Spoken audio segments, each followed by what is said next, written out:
Good evening. I'd like to welcome everybody to the Hudsonville City Commission of January 14th, 2025. Would everybody please rise for the Pledge of Allegiance? I pledge allegiance to the flag of the United States of America and to the republic for which it stands, one nation, under God, indivisible, with liberty and justice for all.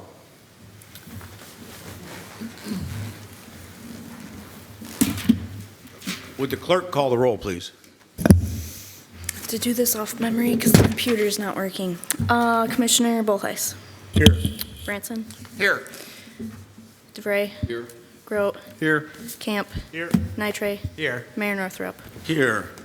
Now is the time for a moment of silence. I think, for me anyway, the horrifying photos and film we've seen over the last week for the California fires really hits home.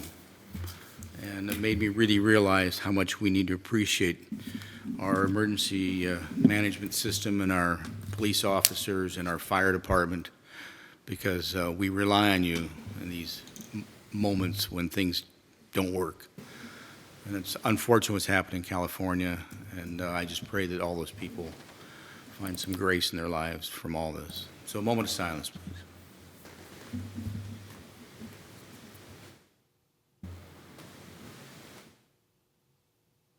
Thank you. Now is the time for public comments. I know we have one. Is there anybody here that'd like to speak to the commission that's not on the agenda here? Seeing nor hearing none, we'll go for the audit presentation for fiscal year 2023 and 24.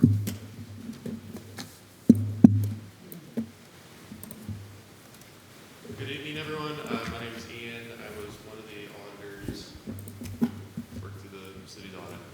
So I believe you all should have a copy of the audit in front of you, or at least have reviewed it in some capacity. So I'll just kind of go through that. I'll tell you what our opinion was, and then kind of go through some of the financial highlights and answer any questions anybody has. So if anybody has a question on it, feel free to just interrupt me. So if you go to page 1, it's about 3 or so pages in, but it's the first page is the independent auditor's report. If you look at the first 2 paragraphs under the opinion section, that is the wording or the verbiage for an unmodified or clean opinion. It's the best opinion the city could receive. So in essence, everyone had the audit, and Jill did a great job with their folks and keeping up with us. And so there's nothing you could have done better to receive a better opinion. If you go a few more pages down to the management discussion analysis, page 5. If you look at the financial highlights, I'll just go through each of them. So the assets of the city exceeded its liabilities at the close of the fiscal year by about $32 million, a little bit over that. Of that $32 million, about $8.8 million is unrestricted, meaning it can be used for anything. There's no restrictions on it whatsoever. The difference between the 32 and the 8.8 million is largely built up of your capital assets or some restricted funds for streets, Terrace Square, anything restricted in nature. You had about 10.9 million in revenues for the year and about 8.7 in expenditures or expenses. So you increased your net position by about 2.1 million, a little bit over that. Your governmental funds specifically had fund balances of about 4.5 million, which was a decrease over the previous year of about 1 million-ish, a little bit over that. 18.5% of your governmental fund balance is unassigned, meaning it can be used for anything. It's largely built up in your general fund. If you were to take your unassigned fund balance as a ratio of your annual expenditures, it would equate to about 10.5% of it. So what that means is at the end of the fiscal year, you receive no income, you survive about 10% of the year. So it's enough income where you have some leniency to sort of not have income coming and still be able to pay the bills, but not too much, so where you're just sitting on a bunch of funding that you're not using for anything. So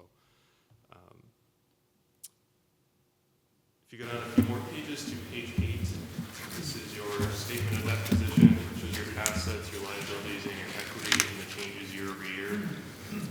Or I guess not specifically the change, but you can kind of see what the change was. So in your governmental funds specifically, you had a bit of a decrease in cash, which was largely due to you just spending more than what you brought in. Therefore, you kind of decreased cash. You had an increase in your business type or enterprise funds of about the same amount. So overall cash between all of your funds were pretty similar year over year. You had about a $100,000 decrease, a little bit over that in your net pension liabilities. Instead of it being at $700,000, it's about $600,000 this year. You issued a little bit more debt and paid off your debt in accordance with all the amortization schedules you have. So all that is decreasing a little bit. And you can see all that boils down into your total unrestricted, restricted, and capital asset portion of your net position. If you go down one more page, this is your statement of changes in that position. It shows your revenues and your expenditures and the changes year over year. There weren't a ton of changes. The largest one is your capital grants decreased by about $1.5 million, which was just because you received a road funding grant in the previous year that you didn't get this year, so inherently you kind of decrease. Your revenues, your property taxes increased pretty steadily, about $300,000, which is typical. About a 3 to 6% increase is normal. All of your expenditures as a total were pretty similar. Your public safety expenditures decreased a tad bit year over year, but overall, as a general concept, you still increased your net position, so you received more revenues than you spent during the fiscal year. One other thing I want to point out is the city was within budget on everything in all of their major funds that we show a budget for, so it's not abnormal for cities, but it's also not, it's not abnormal for cities to be within budget, but it's also not untypical for them to be out of budget, so it's good to see that the city is staying within budget and making sure they're being fiscally responsible with that. Beyond that, page 15, 16, and so on and so forth for the next 10 or so pages are your basic financial statements. 15 and 16 is basically exactly what we just went over, but just for the 24 fiscal year. Pages 19 and 21 will be your governmental funds, and it'll specifically show your general fund, major streets, Montero Square, and all of your other non-major governmental funds. 21 will show your revenues and expenditures in each of those funds in a little bit more detail than what we initially just went over. And then beyond that, it's kind of a lot of more just detail in the notes and financial statements.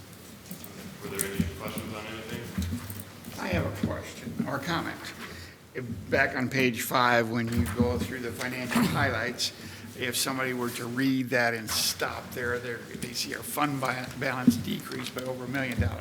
You explain that later on, but it would be nice to have that explanation there. So if somebody stopped reading, they would understand, in my perspective, would understand why that decrease took place, and it wasn't just frivolous spending or something. Right. So that's only my only concern and comment, that those would tie together somehow, that explanation back on to page 5. Yeah, well, on page 12, then, we commented this in the meeting beforehand, the Finance Committee, that first paragraph, it quotes a significant amendment to the original budget, and that's driven by that Terra Station property that we had to This is a little different question than that, but. Is that- yeah. Commissioner, if I might, so regarding, on page 5, it talks about the large-scale budget Decrease in change. fund balance. Yeah, and I think that's a great point. The city purchased the farmers co-op property. We were on an interest-free note, and as a body, it was decided to pay that off to save money from interest. And so because of where the fiscal year starts and finishes, I completely agree. It's misleading until you read further along. And some people don't read further along, and they may just say, well, I'm gonna write this, I'm gonna put this in a news report.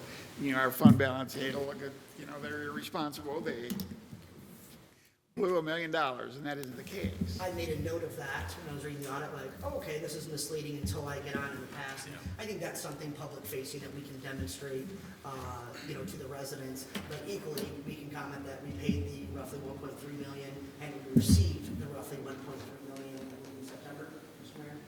Yeah. I just would like a note explaining that so it doesn't look like what it initially looks like. Can we ask for an amendment to the, I think if there's a public concern, it can be addressed internally, okay. like Tyler was. True, but there's people that are going to read it and not comment and just say, they have forming an opinion that is incorrect. 6 one way, half dozen other, and a lot of things we do, there's layers to it, and it's something I think we would explain, and, it's a large purchase, an expenditure, that turned into a revenue that just didn't fit in the fiscal year, so, we could easily, request an amendment that for the final audit report. I don't think we need to, reprint all these, but that's something that we can also do internally. It's up to you all. Can we just add a memo or someplace or an addendum Or a note just to or a that note page. to that page? We can do that, and equally, if someone's reading the audit, and I know it's exhilarating and a fantastic read, I hope they would come into City Hall, and I want to shake their hand, number one, and we can provide that comment. So would we have the ability to do that in a final draft report? We don't need necessarily books of it. We can make notes here in a printout to attach to these, but for the website, when we upload the audit, that could be handy to have. Yeah, I can work with Andrew and figure out what would best be. At least on our website. Yeah. But I think for the public's books, Yeah. if that's okay with you all. Are we allowed to reference future events? Like that we received the money back in September? Yeah, the management discussion analysis, you can Okay. say what is going on currently, what you're thinking about in the future. Okay. And it's really up to you what you'd like to, we have a general Template. concept template. Okay, I'll email you about that. Yeah, if you wouldn't mind just giving me an email, we can figure that out. Okay, sounds good. Thank you. Any other questions for the auditor? Andrew, you got anything? I don't have anything. No. Tyler? No, appreciate your efforts, Andrew. Kudos to you and your staff. Good fiscal year. Thank you. Once again, thank you, and thanks. Have a safe drive home. Yeah, thank you. Have a good night, everyone. Yep, bye. Moving on to consent agenda items, there are 4. City Commission regular session, the minutes dated December 10th.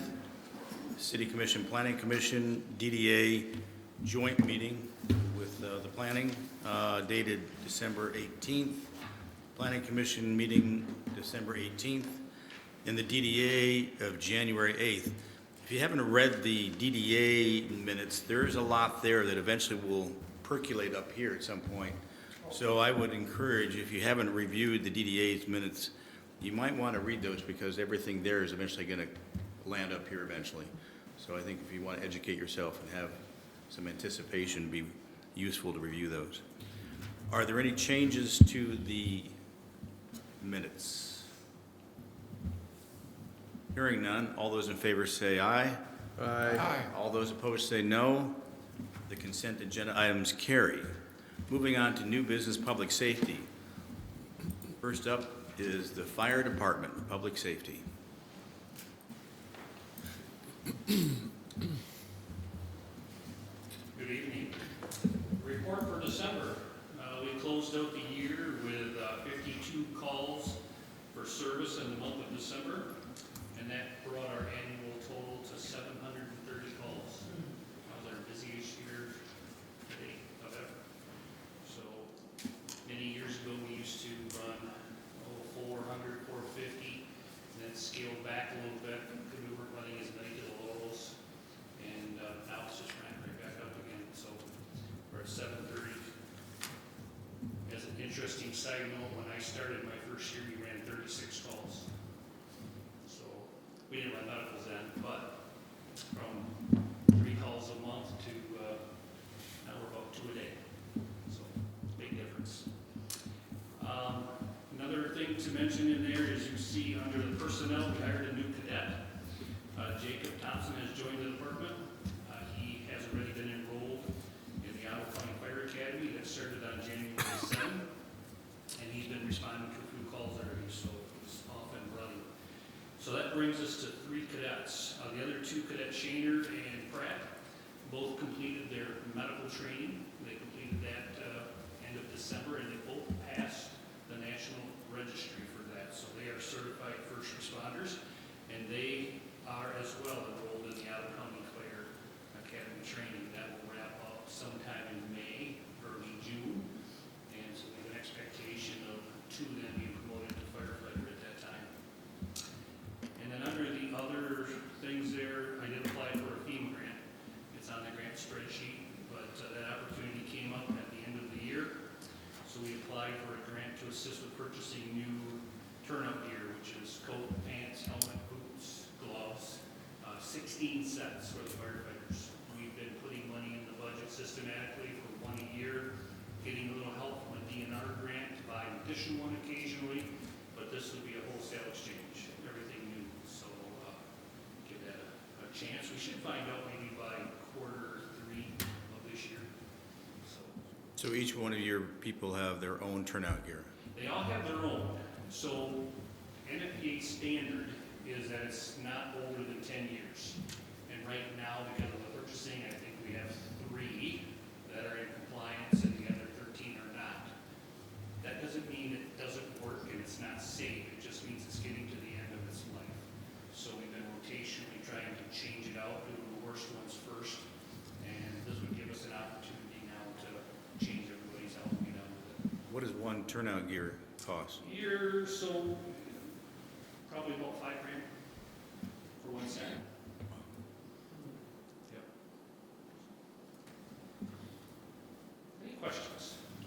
Could you just speak briefly about the auto aid given? Yeah, the auto aid, sure. So if you're familiar with how the auto aid agreement works, there are some calls that are auto aid, and that means if the call comes in for a structure fire, we're going to go with another department, or if it's in the city, another department's going to come with us. That's what they call auto aid.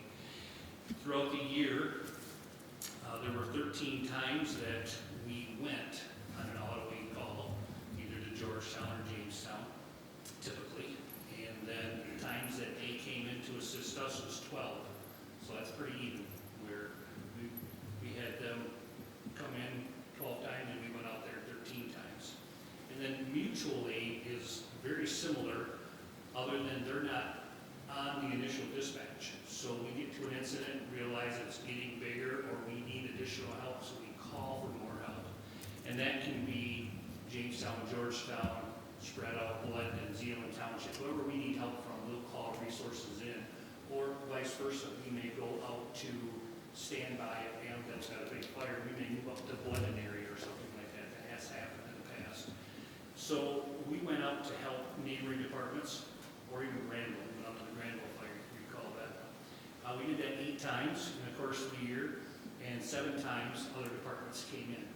So once again, very even, helping our neighbors and them helping us in return. On auto aid, who determines, does dispatch determine if the fire warrants another department? Yep. So we have that all set up on a call matrix where we sit down, the chiefs typically, where we look at every quadrant in the city and we say, okay, if it's this type of call, structure fire, I want our department for sure and this department to come in. And you can specify what kind of resources you want. You want just an engine, you want just a squad, you want a ladder truck. There are certain buildings where we have enough manpower and enough equipment, but we may be missing another key component. We can call for just that component. So that's all set up ahead of time. Anything else for the chief? Good job on the cadets, and hopefully they stay with us. Thank you, Steve. Good evening, Sergeant. So the month of December, 200 calls, 102 traffic contacts. One point to note, I just found out today that Deputy Tuttle is the #1 deputy in the county for traffic. So he works in Hudsonville. So that's fantastic. I was really proud to hear I can that. take that 2 ways. Yeah. We have a lot of people that break the traffic rules, or he's just that good. Everybody's got different skill sets, and his is definitely there. So he does a great job. Catching everybody. Gets 0 complaints, and he just does his job. As you know, this is my last city commission meeting. I've been to them since 2012, between Annandale, Georgetown, and here, so I've been through quite a few of them, twice a month in Georgetown. So a couple of things, when I started, I had a 1995 Ford Crown Victoria. It had hubcaps, the light bar did not have LEDs on it, and it made the rotary noise. You know what I'm talking about? So it didn't have any LEDs, it was just really dim light, and it made lots of noise, so you never left them on. We didn't have rifles. We had 870 Express shotguns with buckshot. The only thing that's about the same is I still have the same wool pants that we used to wear back then. So that's been a pretty good ride. I've been through 3 tasers. I've never shot it, and I'm glad about that as well. We used to handwrite reports. It was way out. And we don't do that anymore either. So it has definitely changed a ton. I have a body camera on for the first time in this meeting. It's not recording, but that's just where things have changed so much since I started. Not quite as early as the chief, but it's definitely changed significantly. So I just want to thank you guys for all the support that you've given me over the years. Hudsonville's an amazing community to live in, and I just appreciate all the support I get from all of you guys as well. Just know that it's not easy getting police officers right now. It hasn't been for a few years. We pay for people's schools now. We pay for them to go to school. We give them different steps. I mean, it's a different community than when I started. When I started, I had to work part-time for like 8 months, making $10 an hour. And I was happy with that. But that's not the case anymore. So just be patient. You're in good hands, and things will be good. And that's all I have. I'm impressed you're wearing the same pants you started with. That might change in a few weeks as you retire, huh? Jeff, we've been, as a city, we've been uniquely privileged to have your professionalism and dedication to the community, and we're going to miss you. We really will. Thank you very much. JJ, good evening. Where's your boss? Someplace a lot warmer. I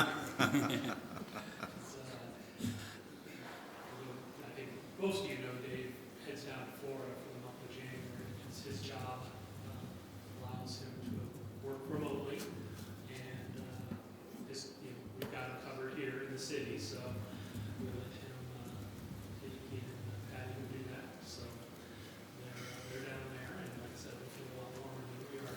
So, good evening, everybody. Just wanted to touch on a couple of things on the report.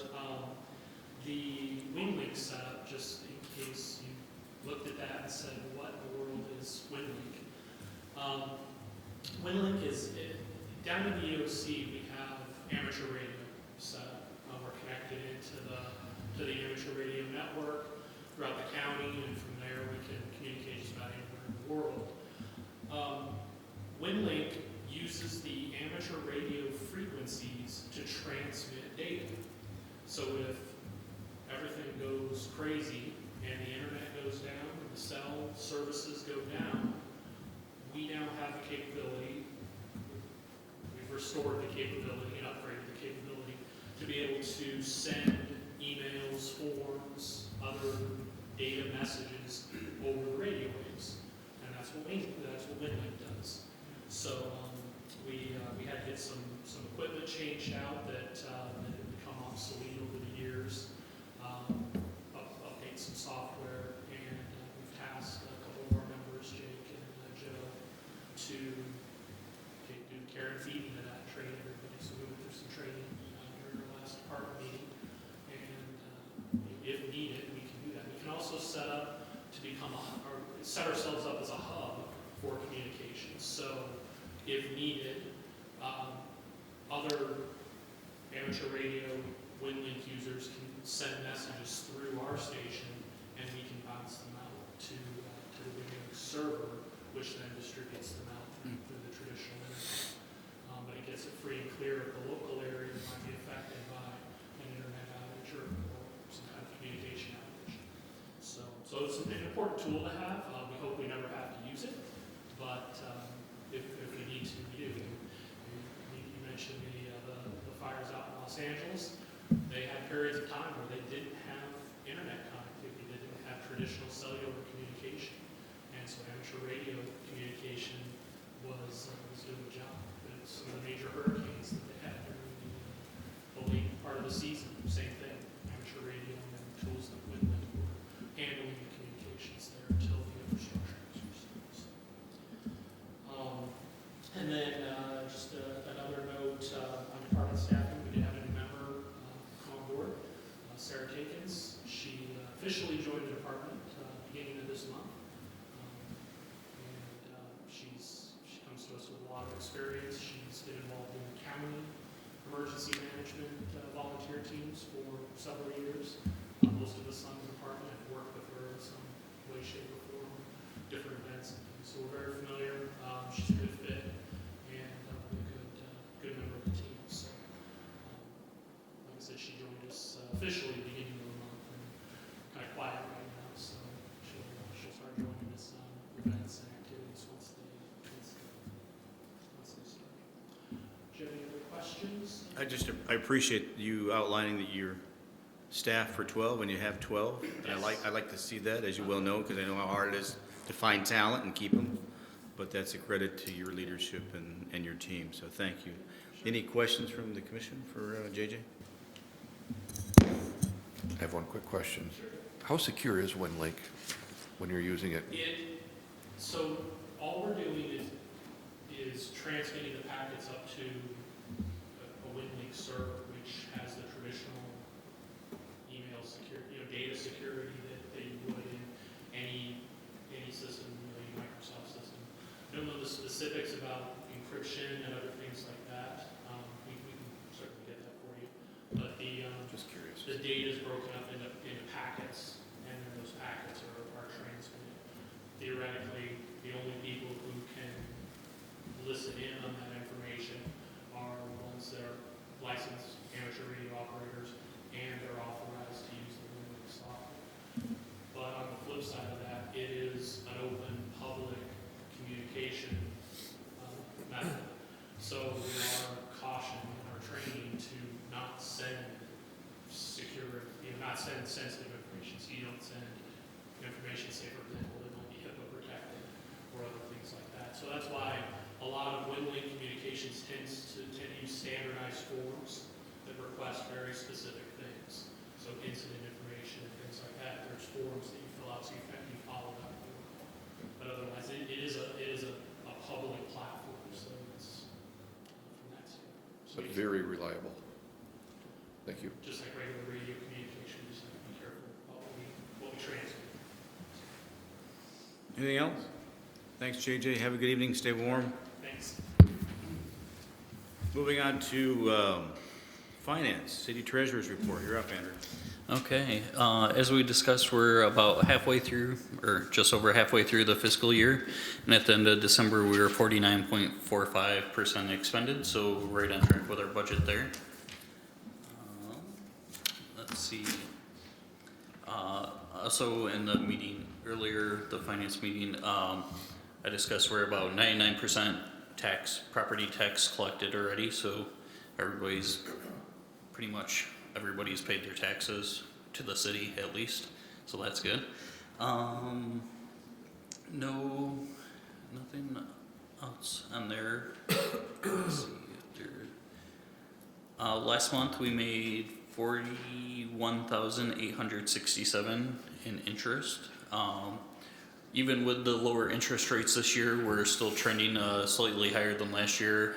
General fund received just over $120,000 in the first 6 months versus $90,000 last fiscal year at the 6-month mark. So we're still doing great there. And we made 3 bond payments this month. The Jipping Plaza, we paid half of that, so $316,600. We paid on the capital improvement bond for Terrace Square. We also paid for the DPW building. So those, you'll see those on the debt report. Those are all payments made this month. And then we have the grant spreadsheet. Any questions on anything? Yeah, I think, I talked to Tyler about this earlier, that I think there was a new grant coming for roads that you were working with. Yeah. 30 second? Yeah, it's not much of a new grant. It is local agency project. I'm looking at you, local agency project funding that's left over due to projects not coming to fruition in the area. And as such, staff prior to me submitted projects that would be eligible. And we got the call that roughly $240,000 was available. It did come with a caveat that it has to be appropriated by the fall. Unfortunately, I was able to get with Bob, our engineer, to be able to mobilize the use of that funding. It is a 50-50 construction match. And as I'll get to later in my manager's report, it's going to allow us to give some asphalt love to 32nd Avenue from Berry Street to New Holland, which needs some work. So I'll get to that a little bit later. But yeah, we are going to secure external funding, stretching the taxpayer dollar. And that's on the sheet? It's not a, Should be. Yeah, I'll talk with Jacob and add it, yeah. yeah, let's do that. I think we should add that to the sheet. Okay. We need to track that on the sheet separately. And credit where credit's due. Bob? Anything else? That's all for me. Thank you. Let's go move on to payment of the bills. Is there a motion? I make a motion to confirm the payment of the bills in the amount of $776,865.90 and to confirm payment of bills paid between meetings and reviewed by the Finance Committee. Support. Been moved and supported. Into discussion? I think we went through quite a bit of stuff previously in the Finance Committee meeting, so I think we're all pretty well up to date. I'll call for the roll. Sorry. Commissioner Branson, Yes. DeVray, Yes. Bullheis, Yes. Grote, Yes. Camp, Yes. Nitre, Yes. Mayor Northrop. Yes. Motion carries. Moving on to ACH funds distribution. Is there a motion? Make a motion to confirm the funds distributed via automated clearinghouse in the amount of $171,729.50, which were distributed between meetings and reviewed by the city manager. Support.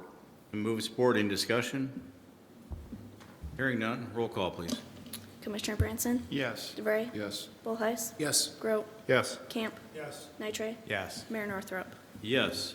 Now moving on to budget adjustments. Let's put the motion on the floor first. Is there a Make a motion? motion to approve budget adjustments numbers 1 through 8 for fiscal year 2024 through 2025. Support.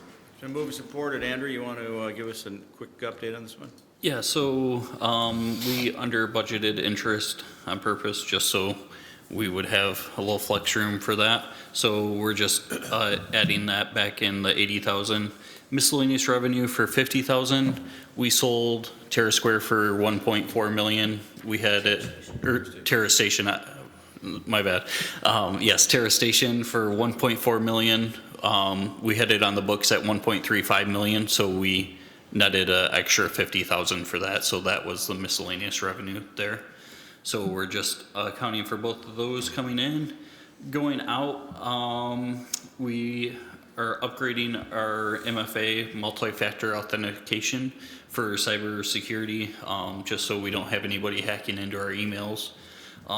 That's going to be about $8,000. Jill received the grant of $10,000 for elections, so we're going to put that into the expenses so we can expend that amount, $10,000. City Hall, we had insurance claim on our HVAC system, and so that's just to put some money back into Mike's department for that. And then finally, we had property taxes for Jipping Plaza at $25,000.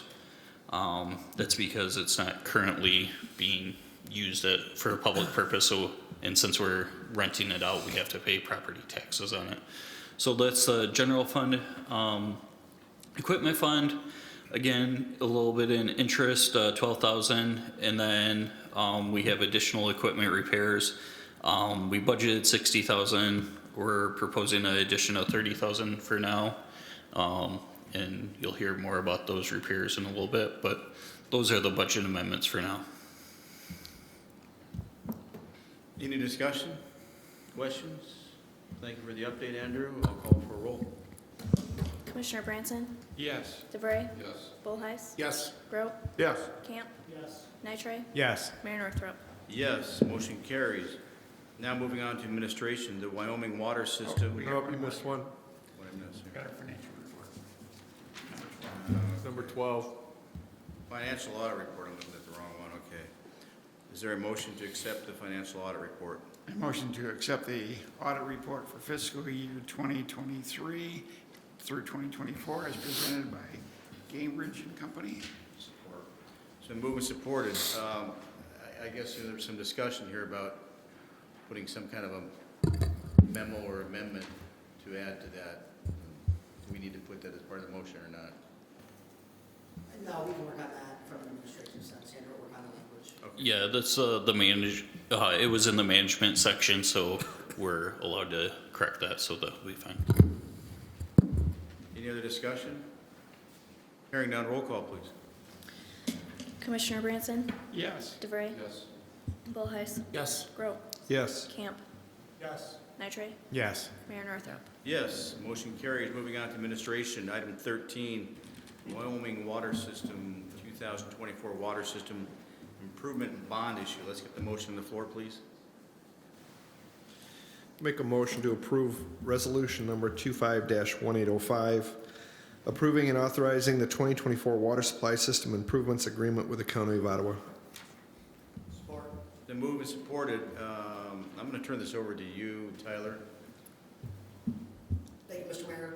We've been working with Ottawa County for the past several months on a updated agreement with the city of Wyoming. Pastor Stebbins from Ottawa County is here with us tonight to speak to that. The commission received updated information last week. Really want to applaud Bob Miller and Andrew for working with me on this as we work with Pat, equally Pat. Thank you for your efforts. I know with the way the city of Hudsonville has chosen to go about our portion of this, it required more time on your end. So please know that that is very much appreciated. And, to the taxpayers, because of that, we were able to save some money to the water fund, which, allows us to stabilize our rates as much as possible. The project that we're referring to as part of Pat's memo is with the third transmission main and the surge tanks. With regards to that, part of this is best practices, redundancy where we need it, where some of the transmission lines have had some maintenance take place over the last X amount of years. Continue to have a good relationship with Ottawa County and Wyoming. With that being said, Mr. Mayor, Pastor Stebbins is here, and yield to him to speak to any more detail and answer any questions from the commission. Well, I think as a matter of fact, we have hashed this over several meetings. In fact, we just spoke at the last Finance Committee earlier today. I think we're fairly knowledgeable of the dynamics here and how we got here. And clearly, I think we all applaud the effort of the staff and you, Pat, for working with us, because the end result saved our community and our water users a lot of money. And it's a much better agreement than I think what we originally put to the city. Any questions for Pat or for Tyler or Andrew on any of this? I would like to thank you, Pat, for adjusting those percentages a little bit. Oh, sure. Yeah, a much better outcome for us, and we If I could, just Go ahead. real briefly, the thing that I really am excited about with this new pathway forward, if I could just briefly, instead of using Act 342, where the county pledges its fill, faith, and credit, and then we enter into a contract with each 9 of the units of government, under this new pathway forward, we're going to use Act 34, the public improvement bond.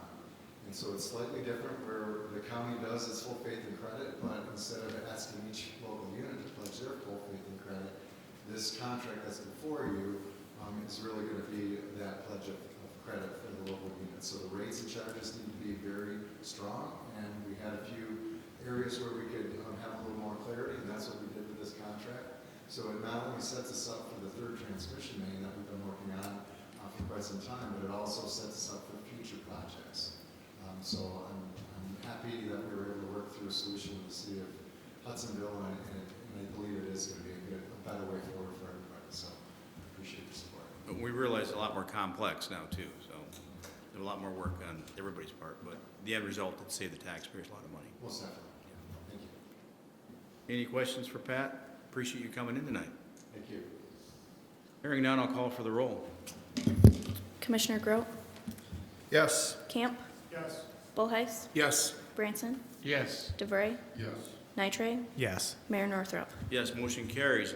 Moving on to item 14, recodification of city code of ordinances. Is there no motion? I'll make a motion to, sorry, lost my place. Motion to approve ordinance 25-336, adopting and enacting the recodified code of ordinances for the city of Hudsonville. A second motion? Been moved and supported. You want to speak this, Tyler? This kind of cleans things up. It's not, Definitely cleans things up. Mr. Mayor, members of the commission, there are times where city staff is working and making sure that we follow the correct process and procedures. And with the charter, I believe it was written and enacted roughly 1952. A lot's changed since then, specifically state laws. And so items like this allow us to reference that where state law legally would trump the city's charter. So it cleans it up, makes it easier for residents and staff to be able to navigate and provides the most updated information. So appreciate Clerk Gruppen and our efforts here. There's been some back and forth with regards to Municode and the codification of our ordinances to ensure it's upright. And Joe, really appreciate the time that you've taken. I know sometimes it's a little bit exhausting and back and forth, but we're all better for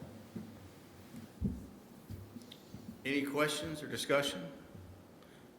Hearing none, I'll call for the roll. Commissioner DeVray, Yes. Branson, Yes. Bull- Yes, sorry.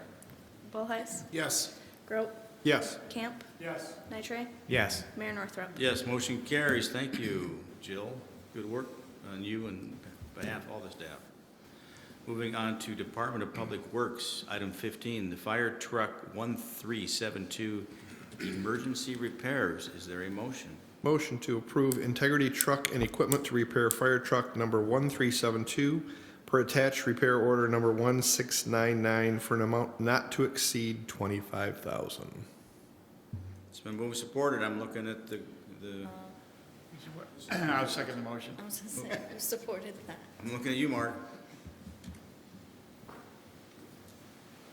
So fire truck 1372 is unfortunately our newest fire truck that we have. It's a 2009. We've been having some code issues with it. Brought it in, had it checked out. It was building too much carrying case pressure. Had two different companies quote it for us. They both came back within a couple $100 in repairs.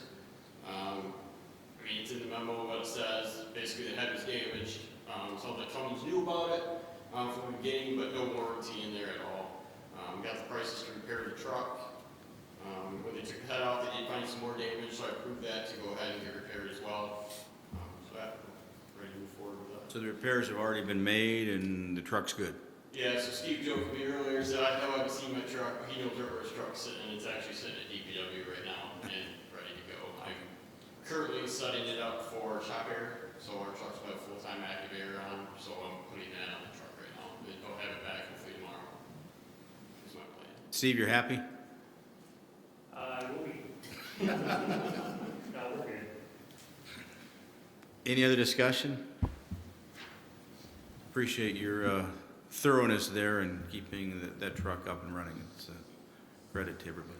Mr. Mayor, if I may add something. Just quickly so the commission knows, last year, the city commission, due to cost of materials, inflation, increased the purchasing threshold of the city manager to $20,000. What you're seeing here with regards to the fire truck surpasses that. And we have equally a memo here with regards to one of our dump trucks. Because the equipment is of an emergency nature and the critical failure point of this could be detrimental to the community, I did work with city staff to authorize getting the equipment in, knowing that the price would be higher than my threshold. The emergency powers for purchasing authority is stated in our purchasing policy, and I did contact Mayor Northrup over the holidays to let him know that this would be forthcoming. But procedurally, I think it's important to note that this is an exception to the rule to protect the community as it relates to our snow plowing operation and the ability to fight fire. So I just mentioned that to you, that we do have a process in case there was any questions about the threshold of purchase. So thank you. Appreciate the full disclosure, Tyler. Any other discussion? Hearing none, roll call, please.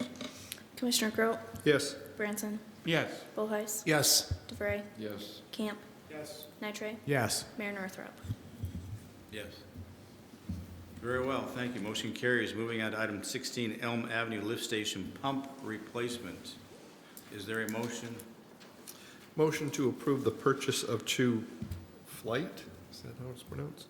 Model 3085 sanitary lift pumps per quote number 0061111 in the amount of $28,275. Support. Been moved and supported. Bob, did you want to talk to us about this or not? You drove all the way here from home, so. No, I stayed here. Oh.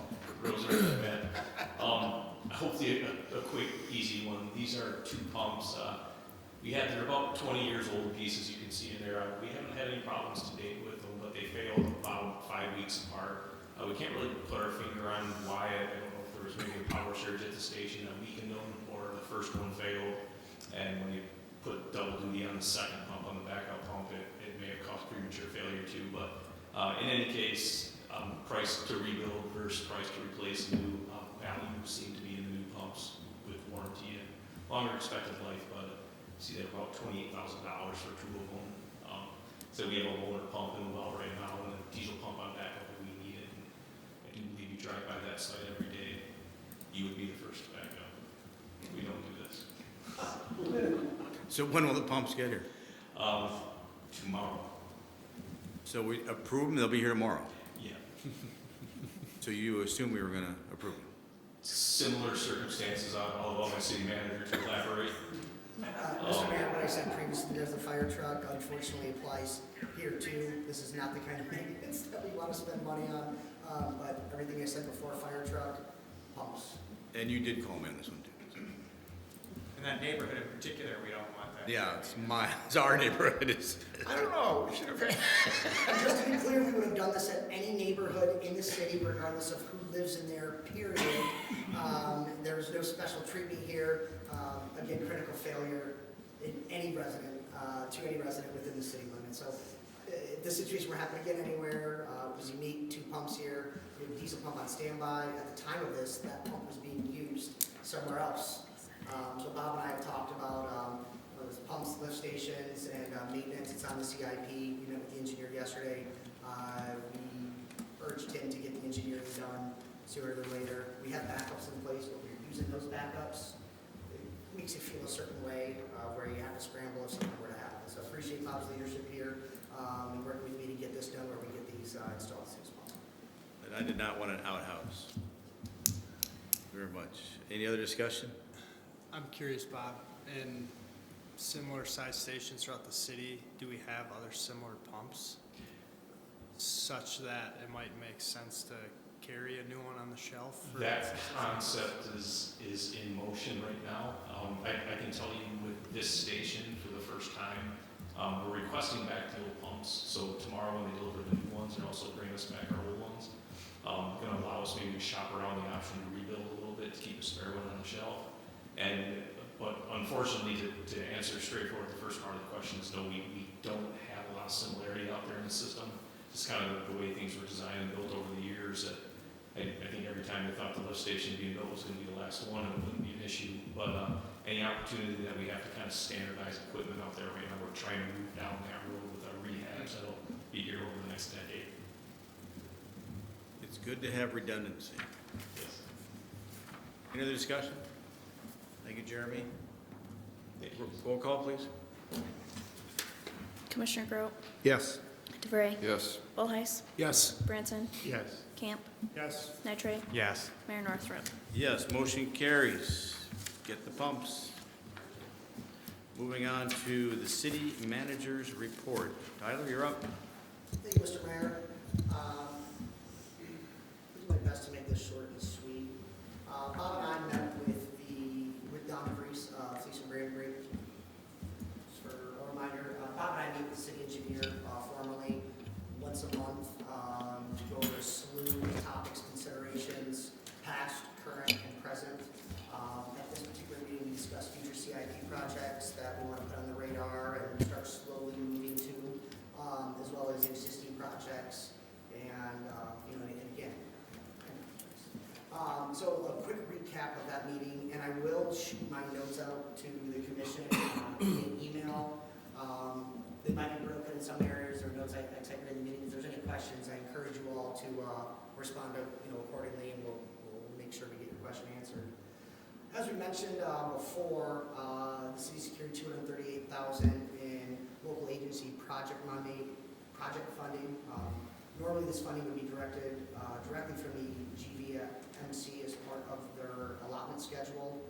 This money was originally earmarked for the city of Holland, and because the funding was available, we were able to secure that. So what does that mean? We're looking at a full depth mill and fill, about 3.5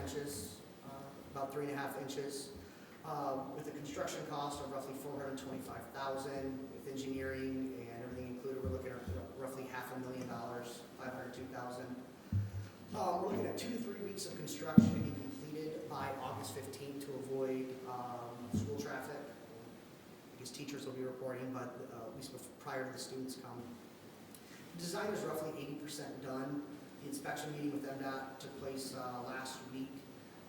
One slight delay is with regards to the State Historic Preservation Office and NEPA, whose acronym I forget the breakdown, but with regards to making sure that we're protecting any state historical sites, Native American, potential burial grounds or relics that are under protected classes by the state of Michigan.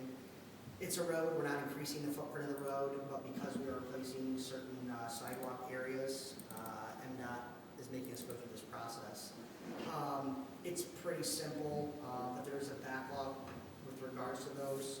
We submitted the information we needed to NEPA and SHPO on January 7th. So what does that mean? Once we get that done, we're anticipating a letting for May 3rd opening with regards to the project through MDOT. I did ask the engineer to put a completion date by August 15th. Right now, we feel like we have a good time. We have a good timeline in place to get the necessary documents into MDOT. So we're looking forward to a construction of summer 2025. This is extremely important because myself and staff look to stretch our road dollars and our taxpayer dollars wherever we can. This was not a budgeted project, but at 50 cents on the dollar in an area of need, especially after the water main break on 32nd, we had a pothole there for a couple days. But the condition of the road in our primary artery to and from town, in front of our schools, it's a critical road system. So we're excited to get that done. A future conversation that the City Commission will need to have will be the future of that portion of street from Berry Street all the way to New Holland. Road width, size, lanes, how we want to go about that, how we anticipate future traffic trends. We'll need to work alongside the school. Once we do that, we'll be looking towards putting this project on the Metro Council's radar for a full base reconstruction on the road. We believe that this work right here gets us 5 to 10 years of road.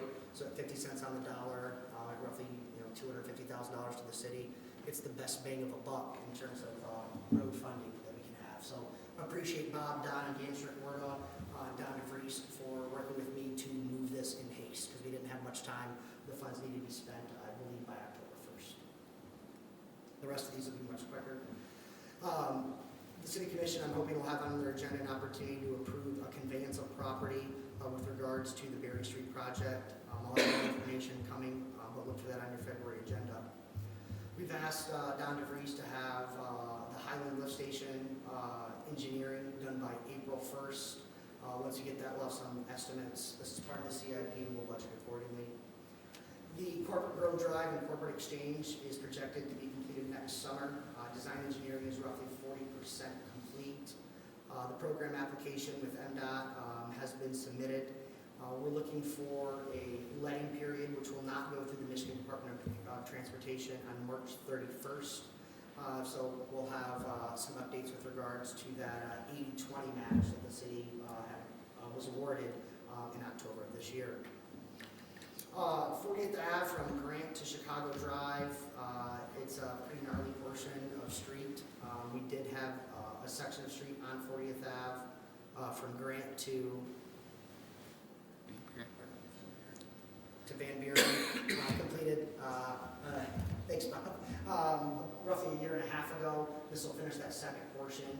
I've talked with the fair. They brought up some thoughts on that, but we do have funding available through the Metro Council for that. We'll look to get that done in spring or summer of 26.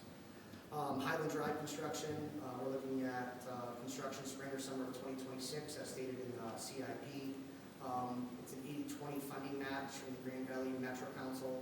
We'll look to have design engineering done June or July. The funds for this project must be awarded by September. We'll have more information for you when it comes to light, and will be part of our budget discussions as well. The School Avenue parking lot across the street from Terrace Square, the design engineering is completed.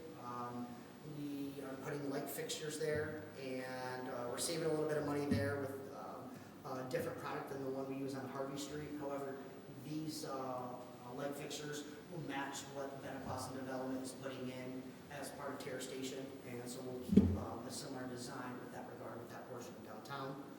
This will be roughly a 2-month project. I have been very firm with engineers that we want this parking lot completed prior to June 1st for the farmers market, for happenings on Harvey, downtown events, and our merchants and members of the DDA have expressed concerns with parking in that section of town. So we are working in haste to get that done. As I have mentioned previously, the DDA did approve $180,000 towards the design and construction costs for this project. It will be more than 180.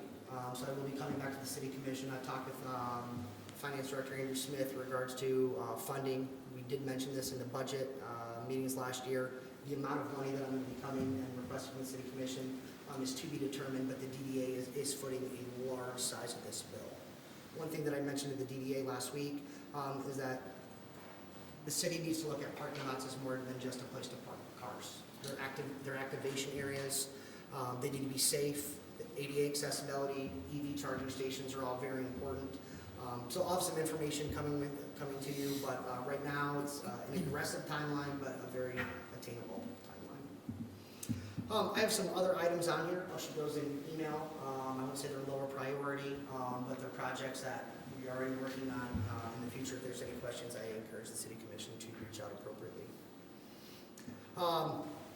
Rapid fire here. The city's new master plan work continues with the steering committee. The City Commission, Planning Commission, DDA held a joint meeting as requirements, part of our RRC certification. We had a great discussion last month with regards to future land use maps, and really look forward to seeing that committee to move forward as we work towards a complete master plan. Economic Development Director Jacob Begard will be providing an update in the City Commission at your February 11th meeting. Jacob's really hitting his stride now. The onboarding took some time. It is a new department to the city, and really look forward to Jacob sharing with you some of the work that he's done in his brief time here with the city. We have received 2 appraisals from Van Stensel & Son LLC with regards to the Triangle property located at 3284 Chicago Drive, as well as the Old Lukens property located at 5501 32nd Ave. This information, as well as some other data sets, allow us to market the property appropriately, make sure that we have good numbers, and that when we consider the sale of public property, that we are getting the value and understand the value of the property moving forward. We'll have more information to the DD and the City Commission as we go down this path. I want to give a shout out to our DPW team for the recent call outs, especially Bob, you and the team with regards to a water main break on 32nd Ave, I believe December 15th 14th, which was the day, yeah, it was a Friday. Bob and I were on the phone quite a bit around midnight on Friday. Bob and team, as well as contractors, left the site at roughly 3 a.m. It was cold. It was nasty out. Really appreciate your team, Bob, and also the crew for the plowing. I know we've gotten hit. Weird hours for those guys.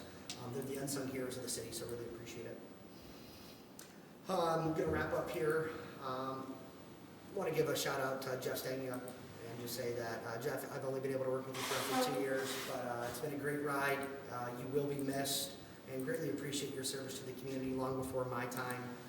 The impact that you've made personally, professionally, keeping folks safe, the utmost testament to professionalism. You'll be missed, but I'm confident in Sheriff DeBoers and your fellow deputies to pick up right where you left off and continue to move the city forward. And Jeff, wish you the best of luck as you pursue the next chapter. There's a party or a farewell event. We do have a farewell party planned for Jeff. You all should have received that invite. That's right. Thursday. Next week, Thursday. And I was told that there will be refreshments, so there's always that. Another shout out, Mark, appreciate your work. I know you and I have had a lot of phone calls in the past few weeks with regards to our equipment. You do an exemplary job of saving the taxpayers money, maintaining our vehicles. But Mark, I want to thank you for your service to the country. Mark will leave for deployment March 7th with the return date of November 25th. You've set us up for success while you're gone. You won't be replaced by any outside vendor to your ability of work, but you know, as an American and someone that has the opportunity to work with you, having folks like you serve makes me feel safer and more and equally prideful in our men and women in the armed service. So Mark, thank you for that. Please be safe and look forward to your return. Finally, the City Commission has a workshop on January 28th. We'll talk about the strategic plan, 22-27 strategic plan, and updates to that in preparation of our March 8th strategic planning meeting.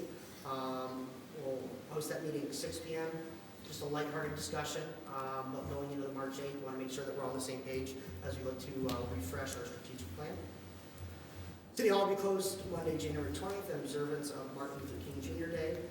And just a reminder to the City Commission, I believe I did disclose with you all earlier this week, I will be traveling to Atlanta, Georgia this Sunday with a planned return late Tuesday evening. There's a football game in Atlanta, Georgia that I will be attending. I'm hoping I come back at midnight feeling good. It's going to be a long day of travel, but yeah, I will be attending the college football championship. Just give me the Notre Dame t-shirt. Can be arranged. No comment. So, Mr. Mayor, that concludes my report. Obviously, I'm long-winded. There's more. If there's any questions, comments, concerns, I'm not City Commission going to take those at this time, or if you want to shoot me an email, I'm more than happy to respond. Well, I know on 32nd, Jeremy, you've raised some concerns about the curbs and the drain pan settling there. Is that something that's going to be looked at for this resurface? We did talk about that. The current spec allows for a couple hundred feet of gutter pan replacement, curb replacement, which I think should at least account for the worst of the part of the high school right there. Jeremy? Yeah, I mean, I think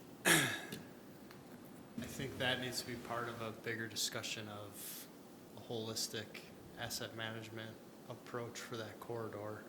And I was just talking to Bob before the meeting, with the age of the water main, something's gonna have to be done to replace it, if not next year, sometime soon, so. Can we use the water fund at all on this resurface? So the water main that's in there now was installed roughly in the 1960s. We haven't had a lot of issues with that. However, it was a weird connection point, but based on the compaction and the soils there around that time, it's something that Bob has looked at, and we talk about small vibrations. If the compaction, the sand isn't there, if there's stones or debris in that, over time, even a small vibration can make an impact into a water main. At our meeting yesterday, we did talk about water main replacement there. You're talking about a mega project, and we don't have time to engineer that appropriately to take advantage of these funds. So for our portion of that match, we're getting new pavement, but as you alluded to, Commissioner, that is, or Mr. Mayor, that is not the end all. It's not going to fix the problem. Not at all. One of the things, though, that we will need to do, we'll bring this up in the budget discussion, is what is the future plan for that corridor? Whether it is expansion of lanes, whether, I don't think we'll continue the road diet there, but there's been thoughts there. We need data and opinions from the city commission to move forward. Regardless, any expansion of that will take a large amount of time because of the necessary easements. New traffic plan. That will need to be secured. Traffic study. So I don't want to go as far as saying that this is a Band-Aid. It is a good project. But Commissioner, as you alluded to, it's part of a much bigger conversation into the future and taking advantage of economies of scale. When we fix the water main, we're talking about a full road reconstruct, much more expensive. We do the water main, we can tap into the water funds there, but it's part of a bigger plan and a potentially bigger design than what our current footprint is. Yeah, cast iron pipe is great, but it does not do good with differential settlement like Tyler alluded to. So I understand the break was right outside of where the high school cut in for the new water main to the admin building. So you've got this pipe that's been on the ground for 50 plus years, and then you dig a trench next to it. No matter how well you pack around the new water main, ultimately there's some settlement. And cast iron, unlike ductile, is very brittle, so it will crack either in a circle around the pipe, or in this case, I believe it kind of ran down the pipe, and that's why a whole piece needed to be replaced. So there's a lot of cast iron water main out in the country that's been in the ground for over 100 years, but as soon as you start digging it up, that's when it can potentially cause issues. So if this is the first scare, there'll be more. Then maybe it's fine for another 20, 30 years, but it's just maybe something that goes on the watch list. On that note, in our planning, for the reasons stated here, I'll get with Bob and Don. We may start the planning. We may start doing some engineering work towards that, because if we have issues with the cast iron, hopefully this is a one-off, but if it's not, it's going to be a very expensive project and not one that we can mobilize to completely redo at one time. But having a plan and those future considerations is just good business to avoid service disruption and equally stretch the dollar. So it's every bit on the radar. Knock on wood, let's hope that it is a one-off due to the construction at the high school, but it's every bit on the radar. Anything else? Tobin, you got anything? Dave? Tyler, I'd love when we do have that planning meeting to hear what the time frame for that traffic study would be, because I think knowing that information sooner rather than later would be helpful. And then my other question, just on the same, you had mentioned we just didn't have time to engineer the water main replacement. I guess what scale of time do we need to do that? Yeah, so two-part question there. The funds from MDOT need to be expended fairly quickly. So we didn't have time to engineer this. And when the discussions took place, it was prior to that most recent water main break. Using data that the city got from our water reliability study, and as Bob alluded to, we haven't had issues there. That doesn't mean this can be the start of them. But do we need like a year? I mean, it needs to be done by fall. That's still 9 months from now. That feels like a long time. And I'm not an engineer, but. If we do the water main work, we'll also want to do then the full road reconstruct.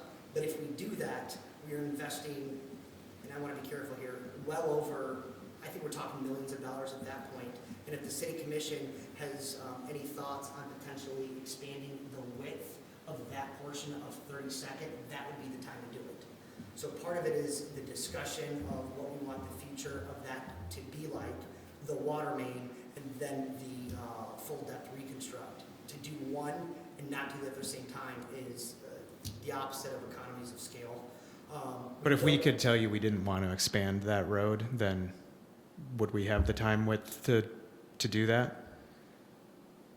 I can ask that. I can answer that. I can't speak to that right now. I think one thing that we need to do is, and I've talked with Bob about, we haven't had issues there before, and with the data and the water reliability study that we received from the SAW program a few years ago, it was not on the immediate replacement schedule.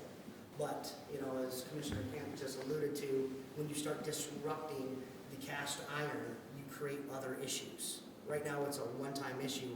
I'll get an answer to that question, and I'll bring it up at our February 28th workshop about the potential direction and get a ballpark figure from Don DeVries.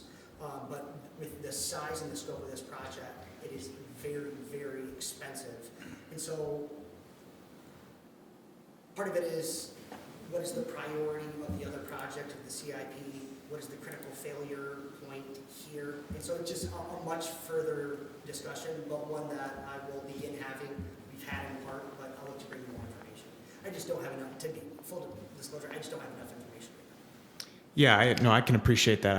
I'm just trying to understand how far in advance we'd have to know which things and what answers we can give you to help with that. Because it does seem like if we are redoing that road and we've disturbed it once and we'll have to dig that up again, that seems less than ideal. If we could assure you that we're not looking to expand that section.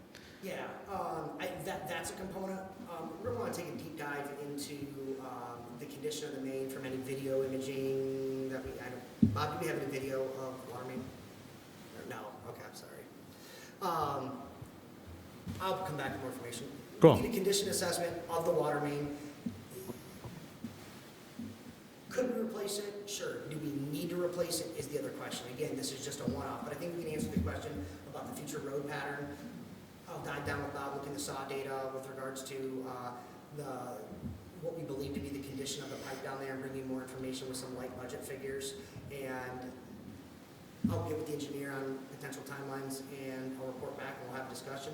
If we can mobilize and that's the direction that you want to go to, we can do that. But based on what was just approved with the City Commission with regards to the restated water agreement and the third transmission main with Wyoming, as well as future projects. Now we're talking about the water fund balance and the ability to navigate and make sure we have enough of a cushion there in the fund balance as well. So there's a lot of different angles to this. I'll do my best to get answers and come back on the 28th. Thank you. Yeah. Just one question for you, Tyler. With 40th being a border road with Georgetown, do they contribute to 50% of that cost? Great question. Unfortunately, no. Even though it's on the border, we claim that as part of our lane mileage with MDOT. So it is our responsibility. But we do have Grand Valley Metro Council funding available for that that will be able to utilize. Good question. Anything else, Jerry? Larry? No, nothing yet. Yeah? No. Jack? Andrew? We talked a little bit about the meter replacement in previous meetings. We're at about 1,800 have responded, either meter installed or scheduled. So that leaves about 500 of the 2,300 that are non-responsive. So we're gonna start doing more proactive measures to start contacting those soon. And so we're in good shape though with that. I think it's going well. You said the software on the app will be available at 90%? Yeah, around 90-ish%, 90, yeah. We'll see how that end of it comes together, how quickly we're getting responses from the end of it. But the idea would be to have as many as you reasonably can within a given time frame with the meter installed, so that when the app is launched and training is conducted, the most people, or at least all the people that want to have access, will have access, have their meter, have actual data to look at. So I would expect it 6 weeks, 6 weeks issue.